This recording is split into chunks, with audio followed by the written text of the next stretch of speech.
नमस्कार दोस्तों, नियम टेक्निकल क्लासेज की डेली टेस्ट सीरीज में सभी का हार्दिक स्वागत। और देखिए, हम रोज़ क्या कर रहे हैं, एक टेस्ट के रूप में क्वेश्चनों को सोल्व कर रहे हैं। तो देखिए, आज का क्वेश्चन जो रहेगा आपकी स्क्रीन पर रहेगा। तो देखिए, फर्स्ट क्वेश्चन पढ़िए। सप्लाई वोल्टेज को फिक्स रखकर किसी तार में प्रवाहित धारा को बढ़ाने के लिए किया जाता है। तो ऑप्शन देखिए, अनुप्रस्थ काट को घटाकर, लंबाई को घटाकर, या लंबाई को बढ़ाकर और अनुप्रस्थ काट को घटाकर। तो देखिए, क्वेश्चन अच्छा है कि क्या किया गया है, सप्लाई वोल्टेज को फिक्स रखा है। क्या किया बोला है क्वेश्चन में कि सप्लाई वोल्टेज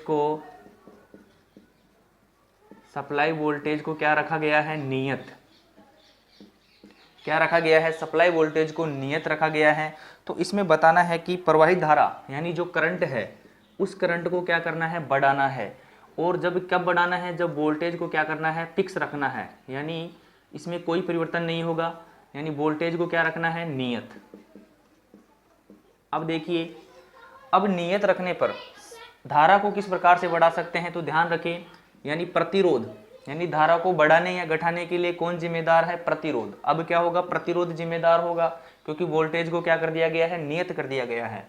तो देखिए, प्रतिरोध का मान अधिक होगा तब क्या होगी, करंट का मान क्या होगा, कम होगा। और यदि प्रतिरोध का मान कम होगा तो क्या होगा, धारा का मान बढ़ेगा।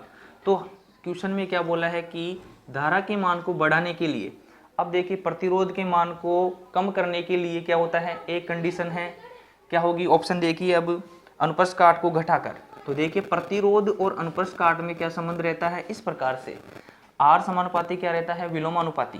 तो क्या रहेगा, प्रतिरोध और क्षेत्रफल में क्या संबंध रहता है, विलोमानुपाती का। तो देखिए, क्षेत्रफल को घटाने पर, अब यहाँ पर देखिए, क्षेत्रफल को घटाएंगे तो प्रतिरोध का मान क्या होगा, बढ़ेगा, तो धारा का मान क्या होगा, घटेगा। इसमें क्या करना है, धारा के मान को बढ़ाना है, तो ये ऑप्शन क्या होगा, गलत होगा।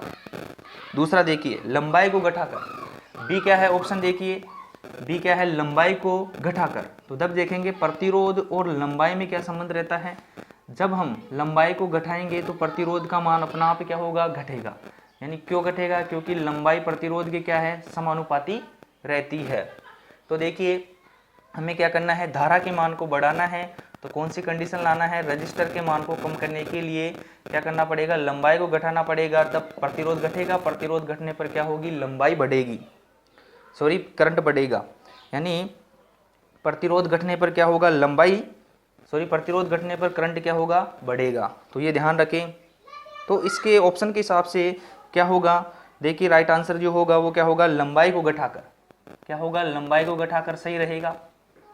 तभी क्या कर सकते हैं हम, धारा के मान को, लंबाई को घटाकर धारा के मान को क्या कर सकते हैं, बढ़ा सकते हैं। सी ऑप्शन देखिए, लंबाई के मान को बढ़ाएंगे तो प्रतिरोध का मान बढ़ेगा। डी है, लंबाई को बढ़ाकर अनुप्रस्थ काट को घटाकर, इससे कोई परिवर्तन नहीं होगा। तो ध्यान रखें, इस प्रश्न का जो राइट आंसर होगा वो क्या होगा, लंबाई को घटाकर, बी। अब देखिए, चलते हैं नेक्स्ट क्वेश्चन पर। नेक्स्ट क्वेश्चन आपकी स्क्रीन पर है। तो देखिए, नेक्स्ट क्वेश्चन पढ़ते हैं। एक प्रतिरोध की रंग की जो पट्टियां हैं क्रमशः किस प्रकार से हैं, भूरा, काला, हरा व सुनहरी। कौन से रंग में दिखा रखा है, तो देखिए, क्या है, कोई प्रतिरोध है, उनमें क्या है, रंग की पट्टियां हैं। तो देखिए, ये क्या है, कोई प्रतिरोध है, इस प्रतिरोध में क्या है, कोई रंग पट्टियां हैं, यानी इस प्रकार से इसमें क्या है, 4 पट्टियां हैं। तो देखिए, पहली पट्टी कौन सी है, भूरे रंग की, पहली पट्टी बता रखा है भूरे रंग की। दूसरी पट्टी जो है वो कौन से रंग की है, काले रंग की। तीसरी पट्टी देखिए हरे रंग की, और चौथी पट्टी देखिए कौन सी है, सुनहरी। ये हमने कार्बन प्रतिरोध जब पढ़ा उसमें अच्छी तरह से समझे। अब देखिए, इसमें कैसे पूछता है, यहाँ से पूछ रहा है इसका टोटल रेजिस्टेंस, यानी प्रतिरोध का मान। इसमें बताना है प्रतिरोध का मान, बताना है प्रतिरोध का मान। तो देखिए, हमने एक सारणी पढ़ी थी, कल वाली जो वीडियो है उसको जरूर देखें, उसमें हमने इसकी ट्रिक भी देखी और उनके मानों को भी हमने याद किया और देखा। तो देखिए, जो सारणी होती है बीबी रॉय ग्रेट ब्रिटेन की वेरी गुड वाइफ, वो उस सारणी से हम इनको सोल्व करेंगे। तो देखिए, इसका एक फॉर्मूला होता है। तो देखिए, भूरा रंग जो होता है वो कौन से नंबर पर आता है, तो देखिए, इसका जो भूरे रंग का कलर कोड कितना होता है, तो ध्यान रखिए, भूरे का कितना होता है, रंग का मान कितना होगा 10। एक फॉर्मूला हम देखे थे तो वहां से देखिए 10। अब इसमें क्या होगा, जो सेकंड पट्टी होगी यानी पहली पट्टी जो होती है वो ध्यान रखें रंग के मान यानी रंग के मान इंटू 10 से क्या रहती है गुना। तो रंग का मान कितना है 1, 1 को जब हम 10 से गुना करेंगे तो कितना आएगा 10। अब यहाँ से देखिए दूसरी पट्टी जो होती है वो क्या होती है, इसमें जुड़ती है। तो दूसरी पट्टी देखिए कौन सी होगी, काले रंग की। और अब देखिए तीसरी पट्टी क्या होती है, गुणक के रूप में। तो ध्यान रखें हरे, ग्रीन का जो तीसरा गुणक होगा वो कितना होता है 10 की घात 5। तो ये आपको याद रखना पड़ेगा। अब यहाँ से देखिए सुनहरी, चौथी पट्टी जो होगी वो टॉलरेंस में होती है, प्लस माइनस में। तो जो सुनहरी यानी गोल्डन, यानी इसमें बताना है कि ये सुनहरी है यानी गोल्डन बोलते हैं, इसको क्या बोला जाता है, गोल्डन। तो गोल्डन का जो टॉलरेंस जो होता है वो ध्यान रखें कितना होता है 5%। कितना रहता है प्लस माइनस 5%। अब देखिए 10 में 0 को जोड़ेंगे तो कोई फर्क पड़ेगा नहीं। तो 10 इंटू 10 की घात 5 प्लस माइनस 5%। यदि इस प्रकार से ऑप्शन में है तो ये ऑप्शन क्या होगा, सही होगा।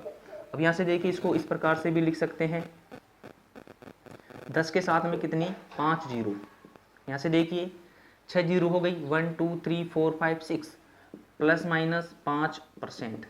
इस प्रकार से भी ये दे रखा होता है ओम में। अब यहाँ से देखिए ओम में क्या रहेगी, ये वैल्यू रहेगी। अब यहाँ से देखिए इसको किलो में भी चेंज कर सकते हैं। तो किलो में करने के लिए क्या करना पड़ेगा, 1000 का भाग लगाना पड़ेगा।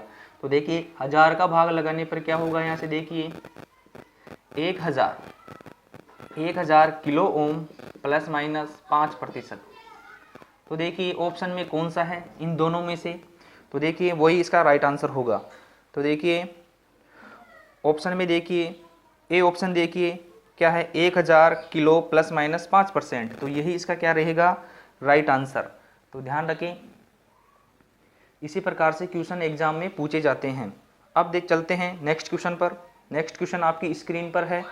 तो देखिए नेक्स्ट क्वेश्चन पढ़ते हैं। क्या है देखिए, प्रतिरोध आर के तार को उस समय तक, यानी प्रतिरोध आर के तार को उस समय तक खींचा गया जब तक उसकी त्रिज्या आधी न रह जाए। तो खींचे हुए तार का प्रतिरोध क्या होगा। तो ध्यान रखें क्या होगा, यानी तार के प्रतिरोध को खींचने पर, यानी तार की लंबाई को खींचने पर जो त्रिज्या में जो परिवर्तन किया गया है उसका फॉर्मूला होता है। तो ध्यान रखें प्रतिरोध और लंबाई में संबंध जो रहेगा वो किस प्रकार से रहता है। तो आप देख रहे हैं लंबाई के साथ समानुपाती और क्षेत्रफल के साथ विलोमानुपाती। तो यहाँ से देखिए क्षेत्रफल जो होता है वो किस प्रकार से रहता है, पाई आर स्क्वायर। तो यहाँ पे देखिए आर समानुपाती लंबाई इंटू पाई आर स्क्वायर आप यहाँ पे रख सकते हैं। तो यहाँ से देखिए पाई जो रहेगा वो अनुपात में कैंसिल हो जाता है। और यहाँ से देखिए अपन को देखना है प्रतिरोध और त्रिज्या में संबंध। तो यहाँ से देखिए इस प्रकार से त्रिज्या में क्या रहता है, संबंध रहता है। अब इसमें देखिए खींचकर, यदि खींचकर बढ़ाया गया है तो आपको क्या करना है, यहाँ पर 10 की घात घात क्या लगा देना है, 4 लगा देना है। यदि खींचकर त्रिज्या में कोई परिवर्तन किया गया है तो इसकी घात कितनी होगी, कितनी घात लगाएंगे, 4। तो ये ध्यान रखिए इंपॉर्टेंट बात यहाँ से है, जब तार की लंबाई को खींचकर बढ़ाया जाए और त्रिज्या में परिवर्तन किया जाए तो इस प्रकार से आप इसको फॉर्मूले में रख सकते हैं। तो देखिए यहाँ से क्या किया गया है, त्रिज्या को आधी, तो आधी का क्या होगा 1/2 की घात 4। तो यहाँ से देखिए आर समानुपाती यहाँ से कितना हो जाएगा, 2 की घात कितनी लेनी है, 4। कितनी लेनी है, 2 की घात 4। ये कितने में है 1/2 की घात कितनी लेनी है, 4। तो यहाँ से देखिए गुना करिए 2 इंटू 2 इंटू 2, 2 दूना 4, 4 दूनी 8, 8 दूनी 16। तो यानी कितना हुआ, यहाँ से देखिए 1/1/16। तो यहाँ से देखिए ऊपर जाके कितना हो जाएगा, आर समानुपाती जो आर रहेगा उसके कितना गुना होगा, 16 गुना। यानी ये जो है ओल्ड प्रतिरोध, ये कौन सा होगा, न्यू। तो ये ध्यान रखें इस प्रकार से एग्जाम में क्वेश्चन पूछे जाते हैं। तो ऑप्शन देखिए कौन सा राइट होगा, 3R गुना, 6R गुना, सी है 8R गुना, डी है 16R गुना। तो इसका जो राइट आंसर होगा वो क्या होगा, 16 गुना बढ़ जाएगा। यदि यहाँ पर देखिए त्रिज्या को आधी कर रहे हैं यानी त्रिज्या घटा रहे हैं तो प्रतिरोध बढ़ेगा, वो त्रिज्या बढ़ाएंगे तो प्रतिरोध घटेगा। तो ये भी ध्यान रखें। अब चलते हैं नेक्स्ट क्वेश्चन पर। नेक्स्ट क्वेश्चन आपकी स्क्रीन पर है। तो देखिए, एक कॉपर के चालक की लंबाई क्या है? 1 किलोमीटर है। कॉपर के चालक की लंबाई 1 किलोमीटर है और उसका अनुप्रस्थ काट क्षेत्रफल 4.5 mm² है। तो चालक का प्रतिरोध ज्ञात करें। यदि प्रतिरोधकता कितनी है? तो देखिए, प्रतिरोधकता 0.0172 माइक्रो ओम मीटर हो। तो यहाँ से देखिए चालक की जो लंबाई दे रखी है, लंबाई में संबंध किस प्रकार से रहता है? आर समानुपाती, इसमें बताना है प्रतिरोध का मान। तो देखिए R बराबर रो L अपॉन A, इस प्रकार से ये संबंध रहता है। तो देखिए यहाँ से प्रतिरोधकता का मान देखिए क्या है। प्रतिरोधकता का मान कितना है? 0.0172, कितनी है? 10⁻⁻⁶। ये ध्यान रखिए। लंबाई देखिए यहाँ से, लंबाई किस में दे रखी है? किलोमीटर में। तो लंबाई क्या है? 1 किलोमीटर। तो इसको मीटर में चेंज करेंगे तो क्या होगा? 1000 मीटर। कितना होगा? 1000 मीटर। कितना हो गया? 1000 मीटर। यहाँ से देखिए क्षेत्रफल कितना है? इसमें कुछ ही नहीं है, यहाँ से केवल फॉर्मूले में मान रखो और इसे सोल्व करो। तो यहाँ से देखिए कितना है? 4.5। अब यहाँ से देखिए जब इसे सोल्व करेंगे तो यहाँ से देखिए इनके पॉइंट के मान को हटाएंगे तो क्या होगा? नीचे उतने ही क्या लगाएंगे? 0।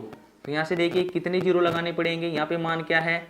0 पॉइंट। तो देखिए 1 2 3 4, यहाँ पे कितना लगाना पड़ेगा? नीचे 4 0 यहाँ पे लगा दीजिए। तो 4 0 यहाँ पे लगाएंगे तो यहाँ से देखिए कितने 0 यहाँ से कैंसिल होंगे? 4 0 से, यानी 1000 में चेंज कर रहे थे तो 1000 हो गया। यहाँ से देखिए 3 0, यहाँ से 3 0 से 3 0 क्या हो जाएंगे? कैंसिल हो जाएंगे। और यहाँ से देखिए पॉइंट हटाएंगे तो नीचे 10, ऊपर जाके कितना हो जाएगा? 10 से गुना। तो इस प्रकार से ये 10 से क्या हो जाएगा? गुना। तो यहाँ से देखिए फिर 10 से 10 कैंसिल हो गया। तो यहाँ से देखिए अब 1.72 इंटू 10⁻⁻⁶ अपॉन 45 को यदि आप इनको डिवाइड करेंगे, क्या करेंगे? इनके मान को डिवाइड करेंगे तो ध्यान रखिए कितना राइट आंसर आएगा। आप इसे भाग देकर देख सकते हैं। तो कितना आएगा? 3.82 ओम। इसका जो राइट आंसर होगा वो क्या होगा? वो होगा सी। आप इन्हें कैलकुलेट कर सकते हैं। अब देखिए आज का जो क्वेश्चन, नेक्स्ट क्वेश्चन देखिए आपकी स्क्रीन पर है। तो देखिए क्वेश्चन क्या है? अंतर्राष्ट्रीय ओम को निम्न के प्रतिरोध के रूप में परिभाषित किया जाता है। तो बताना है कि जो अंतर्राष्ट्रीय जो ओम होता है, यानी प्रतिरोध का मान जो होगा ओम, वो अंतर्राष्ट्रीय पद्धति में जो ओम होता है उसको बताना है किसके रूप में परिभाषित किया जाता है। तो ऑप्शन देखिए, पारे का स्तंभ, कार्बन के घन, तांबे का घन या धात्विक तार की लंबाई। तो हमेशा ध्यान रखिए जो अंतर्राष्ट्रीय जो ओम होता है, अंतर्राष्ट्रीय जो ओम होता है उसकी परिभाषा क्या होती है? यानी 1 ओम की परिभाषा क्या होगी? तो ध्यान रखें कि क्या करते हैं? 1 वर्ग mm व्यास मोटा लेते हैं। क्या? 1 mm वर्ग मोटा कोई एक कांच की क्या लेते हैं? नली। ये कौन सी नली है? खोखली नली। तो ध्यान रखें ये कांच की 1 mm यानी 1 mm² की व्यास की क्या लेते हैं? एक नली लेते हैं जिसकी लंबाई कितनी रहती है? 106.3 सेंटीमीटर। यदि इसमें पारा भर दिया जाए, क्या भर दिया जाए? पारा भर दिया जाए, तो पारे के द्वारा जो यहाँ से सप्लाई लगाएंगे तो पारे के द्वारा जो विरोध किया जाएगा वो क्या कहलाएगा? 1 ओम। तो इसीलिए यहाँ से देखिए इसमें क्या भरा जाता है? पारा। तो इसी के निर्धारण से किया जाता है पारे के स्तंभ से। किससे किया जाता है? पारे के स्तंभ से। तो ये ध्यान रखें। और यहाँ से देखिए अंतर्राष्ट्रीय ओम, ओम की यहाँ पे वैल्यू भी पूछ ली जाती है। तो ध्यान रखिए 0.0049 क्या रहता है? एब्सोल्यूट। तो ये ध्यान रखें अंतर्राष्ट्रीय ओम का मान कितना रहता है? तो 0.0049। तो ये ध्यान रखें, ये भी इम्पोर्टेंट है, यहाँ से भी क्वेश्चन पूछते रहते हैं, यानी एग्जाम में देखने को मिलते हैं।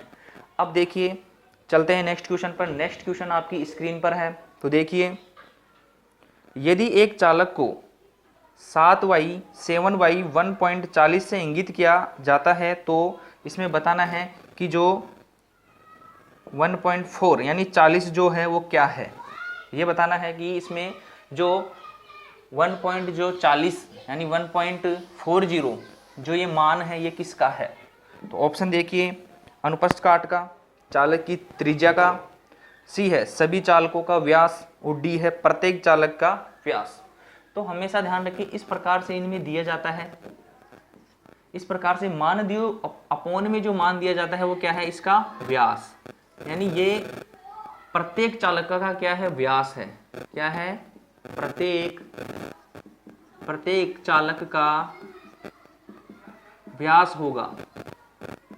यानी इसमें क्या है, 7 कंडक्टर हैं जिनके प्रत्येक का व्यास कितना है, 1.40 1.40 1.40 है। यानी ये क्या होगा, प्रत्येक चालक का क्या रहेगा, व्यास रहेगा। एक चीज तो यहाँ से ये ध्यान रखें। और देखिए यहाँ पर क्वेश्चन में इस प्रकार से भी पूछा जाता है कि जैसे लाइट फैन परिपथ, लाइट फैन परिपथ, एक होता है पावर परिपथ। यहाँ से देखिए लाइट फैन परिपथ, एक होता है पावर परिपथ, पावर सर्किट, एक होता है पावर सर्किट। कौन सा, एक होगा लाइट फैन परिपथ, एक होगा पावर सर्किट। तो देखिए इनमें पूछ लिया जाता है कि एक तो चालक प्रयोग में लेते हैं एल्युमिनियम का, एक देखिए कॉपर का। इनकी क्या पूछ ली जाती है, साइज, इनकी साइज पूछ ली जाती है। तो ध्यान रखें एल्युमिनियम के लिए जो व्यास मोटा जो चालक लेंगे, यानी लाइट फैन परिपथ के लिए वो कितने व्यास का रहेगा, तो ध्यान रखें वो कितने व्यास का रहेगा, 1.40 व्यास। कितना रहेगा, 1/1.40। यहाँ से ध्यान रखें। और यदि कॉपर के लिए पूछ लिया जाए तो कॉपर के लिए ध्यान रखें कितना होगा, कितनी साइज का लेंगे, तो देखिए यहाँ से 1.12 व्यास का, ये ध्यान रखें। और देखिए यहाँ से पावर सर्किट के लिए पूछा जाए, यानी एल्युमिनियम के लिए पूछा जाए तो इसका व्यास कितना रहेगा, तो देखिए एल्युमिनियम के लिए पूछा जाए तो पावर सर्किट के लिए जो व्यास होगा वो कितना होगा, 1.80। ध्यान रखें। और कॉपर के लिए पूछा जाए तो कितना होगा, तो कॉपर के लिए जो पावर के लिए रहेगा वो कितना रहेगा, व्यास 1.40। ये इनके क्या रहते हैं, चालक के व्यास का मान रखा जाता है। तो इतनी इंपॉर्टेंट बातें आप यहां से ध्यान रख सकते हैं। अब चलते हैं नेक्स्ट क्वेश्चन पर। आज का जो नेक्स्ट क्वेश्चन देखिए आपकी स्क्रीन पर है, तांबे के परमाणु के तीसरे कक्षा में कितने इलेक्ट्रॉन होते हैं। तो बताना है कॉपर है, कॉपर की जो तीसरी कक्षा होती है उनमें बताना है कि जो इलेक्ट्रॉन यानी इलेक्ट्रॉन का मान बताना है, तीसरी कक्षा में कितने इलेक्ट्रॉन होंगे। तो यहाँ से देखिए कॉपर जो होता है, यानी कॉपर जो होता है उसकी जो परमाणु क्रमांक कितना रहता है, कॉपर का ध्यान रखिए परमाणु क्रमांक कितना रहता है, 29। तो देखिए कक्षकों को भरने का एक सूत्र होता है 2n²। क्या होता है, 2n²। तो n बराबर क्या होता है, कक्षों की संख्या, यानी कक्षों की संख्या। तो देखिए पहली कक्षा जो होगी इसमें देखिए 1 रखेंगे तो 1 का स्क्वायर 1। तो देखिए पहली कक्षा में कितने इलेक्ट्रॉन होंगे, 2। दूसरी कक्षा में 2 रखेंगे, 2 का स्क्वायर 4, और 4 × 2 कितना हो जाएगा, 8। इसी प्रकार से देखिए 2 8 3 कक्षा के रखेंगे तब कितने आएंगे, 18। और देखिए कितना होगा, 1। तो यहाँ से देखिए 18 2 20 और 8 28, 1 29। तो अपन को बताना है ये कौन सी है पहली कक्षा, ये कौन सी होगी दूसरी कक्षा, ये कौन सी है थर्ड कक्षा, ये कौन सी है फोर्थ कक्षा। यानी परमाणु की इसमें बताना है कि कॉपर में तीसरी कक्षा में जो इलेक्ट्रॉन होंगे वो कितने होंगे, 18। तो इस प्रकार से भी क्वेश्चन एग्जाम में पूछ लेते हैं। तो ध्यान रखिए इसका जो राइट आंसर होगा वो कौन सा होगा, सी। चलते हैं नेक्स्ट क्वेश्चन पर। नेक्स्ट क्वेश्चन आपकी स्क्रीन पर है। तो देखिए प्रतिरोध का क्या नाम है। ऑप्शन देखिए धातु फिल्म प्रतिरोध, तार बंधे हुए प्रतिरोध, कार्बन फिल्म प्रतिरोध या कार्बन मिश्रित प्रतिरोध। तो ध्यान रखिए इस प्रकार से जो आकृति में जो प्रतिरोध होंगे वो कौन से होंगे, तार बंधे हुए प्रतिरोध, यानी वायर बाउंड प्रतिरोध इन्हें बोला जाता है। तो इसका जो राइट आंसर होगा वो कौन सा है, तार बंधे हुए प्रतिरोध, बी। कौन सा होगा, बी। अब चलते हैं देखिए नेक्स्ट क्वेश्चन पर। नेक्स्ट क्वेश्चन आपकी स्क्रीन पर है। तो देखिए नेक्स्ट क्वेश्चन, रंगकूट विधि के द्वारा प्रतिरोध का मान बताइए। इसमें क्या दे रखा है, ये कार्बन प्रतिरोध दे रखे हैं, इनमें क्या दे रखा है, रंगकूट दे रखा है। तो उनके मान से उनके प्रतिरोध का मान वैल्यू बताना है कि कितनी क्या वैल्यू होगी। तो यहाँ से देखिए फर्स्ट बैंड में कलर देखिए कौन सा है, रेड, कौन सा है, रेड कलर। सेकंड बैंड में देखिए कौन सा है, ब्लू, ब्लू। यहाँ से देखिए थर्ड बैंड में क्या है, ऑरेंज। यहाँ से देखिए थर्ड बैंड जो है, यहाँ से देखिए रेड, ब्लू, ऑरेंज। और फोर्थ बैंड जो है वो क्या है, सिल्वर। तो देखिए यहाँ से रेड के लिए जो कितना मान रखा गया है, 2। तो ध्यान रखिए 2 को 10 से गुना करेंगे तो कितना होगा, 20। तो यहाँ से ध्यान रखिए फर्स्ट बैंड के लिए जो कितना होगा, 20। उसमें सेकंड बैंड जो होती है उसमें क्या करना पड़ता है, ऐड करना पड़ता है। तो देखिए ब्लू यानी नीला कलर जो होगा, आप कलर बैंड देख सकते हैं। इससे पहले वाली जो क्लास है उसमें कार्बन प्रतिरोध की जो वर्ण है, यानी जो वर्णों की जो टेबल है उसमें आप अच्छी तरह से समझाया गया है, तो आप उन्हें याद करना होगा। तो देखिए ब्लू के लिए क्या रखा गया है, 6, यानी ब्लू के लिए क्या रखा गया है, 6। यहाँ से देखिए अब जो थर्ड बैंड रहती है वो क्या रहती है, गुणक के रूप में, 10 के गुणक के रूप में। तो यहाँ से देखिए ऑरेंज जो रहेगा, ऑरेंज का मान कितना रहता है, 3, 10 की घात 3। यहाँ से देखिए प्लस माइनस सिल्वर, चांदी के लिए जो प्रतिशत टॉलरेंस रहेगा वो कितना रहता है, 10%। तो ये भी ध्यान रखिए। अब यहाँ से देखिए इन दोनों को जोड़ेंगे तो कितना आएगा, 26 इंटू 10 की घात 3 प्लस माइनस 10%। इस प्रकार से भी ऑप्शन में दे सकता है। यहाँ से देखिए इसे और इस प्रकार से भी लिख सकता है, 26 किलो ओम प्लस माइनस 10%। तो ऑप्शन में देखिए कौन सा है, वही क्या होगा, राइट आंसर होगा। तो ऑप्शन देखिए कौन से ऑप्शन में देखने को मिल रहा है, बी ऑप्शन में, 26 इंटू 10 की घात 3 वाट प्लस माइनस 10%। ये क्या होगा, इसका राइट आंसर होगा। तो ध्यान रखें। अब देखिए चलते हैं नेक्स्ट क्वेश्चन पर। नेक्स्ट क्वेश्चन आपकी स्क्रीन पर है। तो देखिए नेक्स्ट क्वेश्चन क्या है, ओम के नियम से संबंधित विद्युत राशि कौन सी है। तो इसमें बताना है कि ओम का जो नियम है उससे संबंधित जो विद्युत राशियां होती है वह कौन कौन सी होती है। तो अपन देखते हैं ओम का नियम जो है V समानुपाती I। क्या होता है, V समानुपाती I। जब इसे सोल्व किया जाता है तो समानुपाती चिन्ह को हटाते हैं तो यहाँ पर क्या आएगा, कांस्टेंट, यानी ये क्या लेता है, प्रतिरोध। इसे क्या बोला जाता है, प्रतिरोध। तो देखिए V बराबर क्या हो जाएगा, IR या R इंटू I। तो इस प्रकार से देखो 3 राशि देखने को मिल रही है। एक तो मिल रहा है वोल्टेज और प्रतिरोध और करंट। तो ध्यान रखें तीनों राशि ही क्या होगी, राइट आंसर होगी। तो देखिए ओम के नियम से संबंधित विद्युत राशियां कौन सी है। ऑप्शन देखिए ए धारा, प्रतिरोध एवं शक्ति, नहीं होगा। बी देखिए धारा, वोल्टेज और प्रतिरोधकता, ये भी नहीं होगा। सी देखिए धारा, वोल्टेज और प्रतिरोध, क्योंकि इसमें तीनों ही मूल राशियां आ रही है। तो ये इसकी क्या होगी, राइट आंसर होगा। ये ऑप्शन क्या होगा, राइट आंसर। इसका जो राइट आंसर होगा वो कौन सा होगा, सी। अब चलते हैं नेक्स्ट क्वेश्चन पर। देखिए नेक्स्ट क्वेश्चन आपकी स्क्रीन पर है।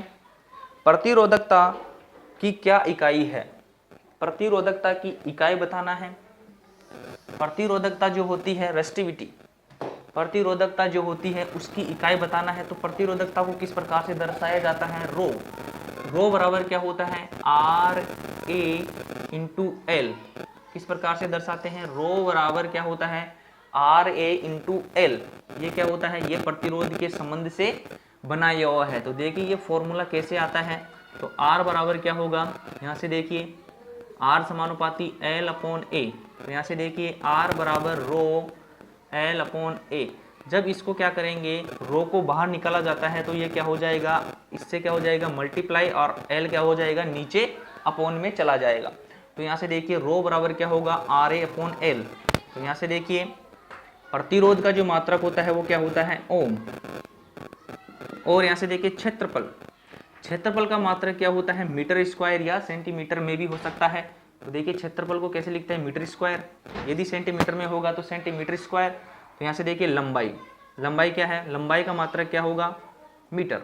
तो देखिए मीटर की एक पावर से क्या हो जाएगी, कैंसल। तो देखिए यहाँ से कट जाती है, तो देखिए ओम इंटू क्या रहेगा, मीटर, ओम इंटू मीटर। तो देखिए कौन से ऑप्शन में है, ओम इंटू मीटर, देखिए ओम अपॉन सेंटीमीटर, ओम अपॉन सेंटीमीटर स्क्वायर, सी है ओम इंटू मीटर, और डी है ओम अपॉन मीटर। तो देखिए सी ऑप्शन इसका क्या होगा, right answer, ohm into metre.